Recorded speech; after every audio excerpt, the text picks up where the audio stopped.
You don't quit at the beginning. You quit somewhere in the middle. Not on day 1, but on day 12 or week 3, right when it starts getting uncomfortable. And every time it happens, you tell yourself the same thing. Maybe I'm just not disciplined. But what if discipline isn't the problem? What if quitting is your brain trying to protect you? Stay with that question, because the answer changes everything. It usually starts with excitement, a new goal, a new habit, a new version of you. You imagine who you'll become, and for a few days you show up. Then something shifts. The work feels heavier, the results feel slow. You start noticing how far you are from being good. Your self-talk changes. This isn't me. I'm already behind. Other people are better at this. You scroll, you compare, you shrink, and then, quietly, you stop. You don't announce it. You just fade out. The gym membership goes unused. The project file stays closed. The business idea stays in your notes app. And the worst part isn't the quitting. It's what it does to your identity. You start to see yourself as someone who never follows through. That label becomes heavy. In psychology, this connects to something called self-concept maintenance. Your brain wants consistency between who you believe you are and how you act. If you start something that threatens your current identity, your brain feels friction.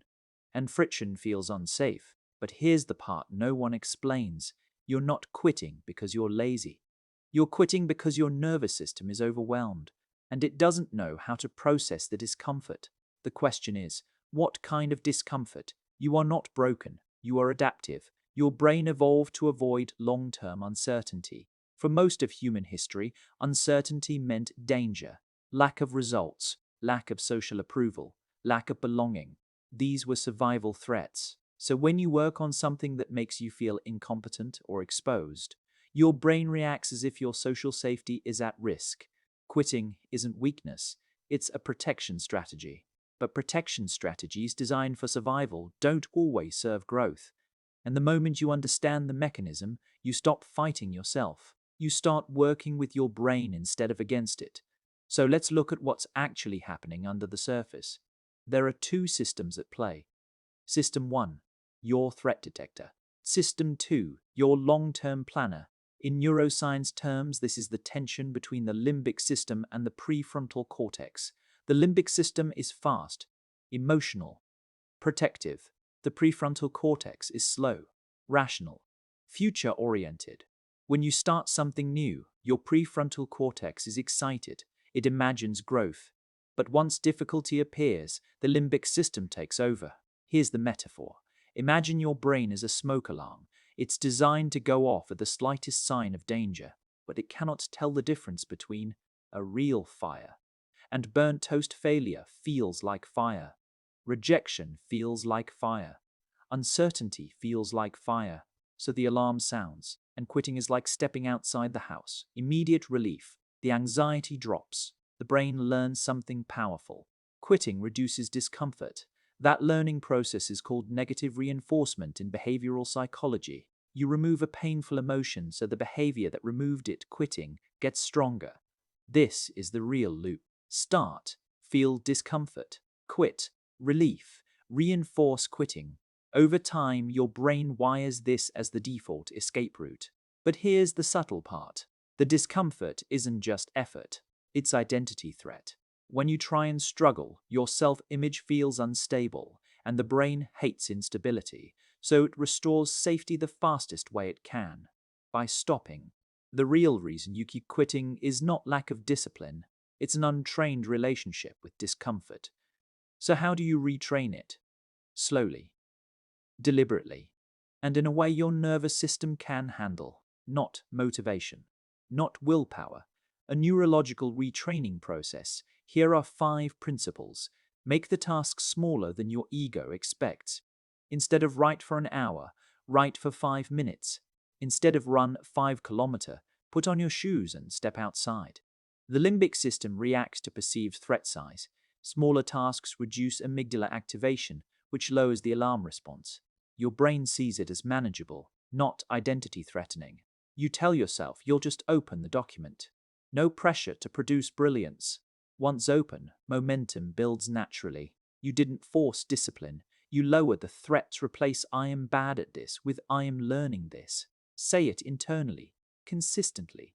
This shifts from a fixed mindset to a growth mindset, a concept studied by psychologist Carol Dweck. When failure doesn't threaten identity, the brain reduces defensive reactions. You experience effort as feedback, not proof of inadequacy.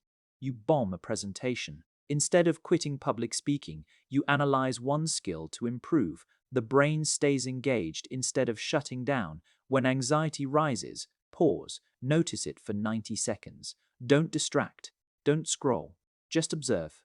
Why it works: emotions follow a neurological wave pattern. If you don't reinforce escape behavior, the intensity naturally declines. You teach your nervous system that discomfort is survivable. You feel the urge to skip the gym.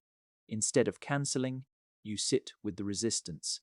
Often, the peak passes, and you go anyway. Track consistency, not performance. Mark an X for each day you show up. Ignore quality for now. Dopamine is tied to progress signals. When you reward effort, you build intrinsic motivation pathways. The brain starts associating action with satisfaction.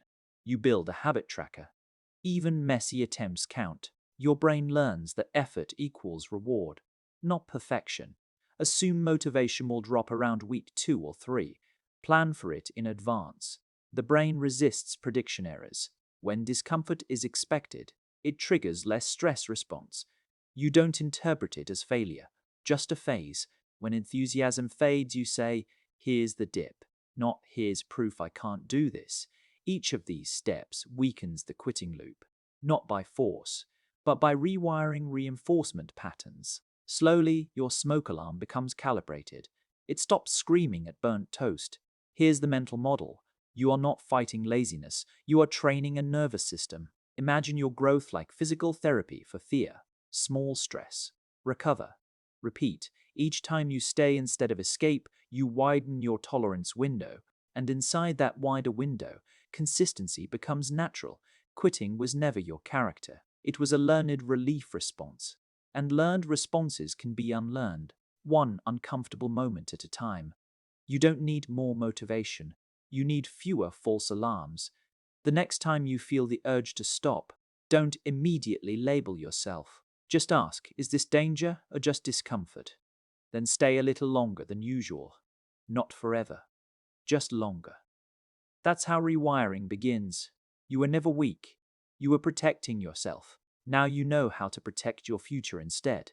And that changes the story.